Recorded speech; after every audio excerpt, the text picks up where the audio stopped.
নমস্কার বন্ধুরা, আজ আমি বানাবো ডিমের পোচ ঝাল।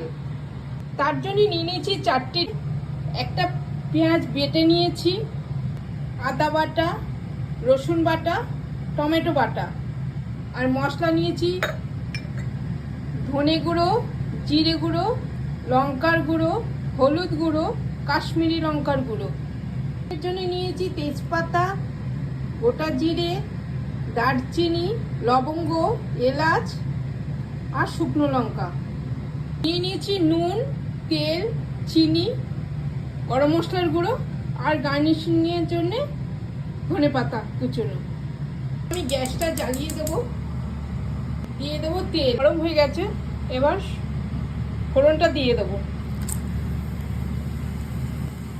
ভাজা হয়ে গেলে কুচনো পেঁয়াজটা দিয়ে দেবো। ভালো করে মিশিয়ে নেব। দিয়ে দেবো রসুন বাটা, দিয়ে দেবো আদা বাটা। হয়ে গেছে, এই মশলাটাতে একটু জল দিয়ে দেবো, নাড়িয়ে নেবো। মশলাটা দিয়ে দেবো,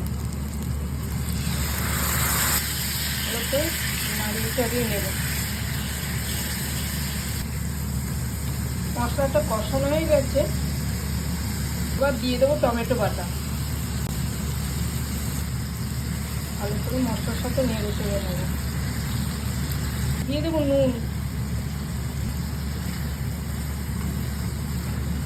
এটা বলবো চিনি। আমি ডিমগুলোকে একটা একটা করে ছাড়বো।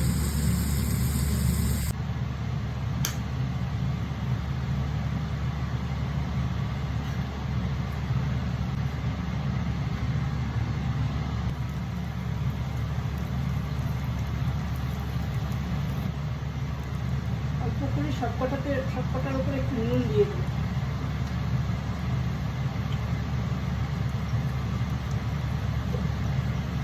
এবার একটা একটা করে উল্টে দেব।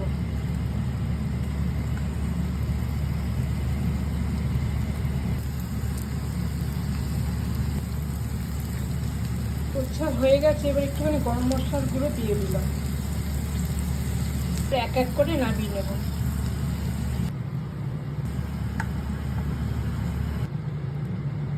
এবার গার্নিশিং করে দেবো ধনেপাতা দিয়ে। ডিমের এই পোচ ঝালটা যদি আপনাদের ভালো লেগে থাকে তাহলে অবশ্যই লাইক করবেন, কমেন্ট করবেন এবং শেয়ার করবেন, আর ভালো লাগলে সাবস্ক্রাইব করে দেবেন। নমস্কার।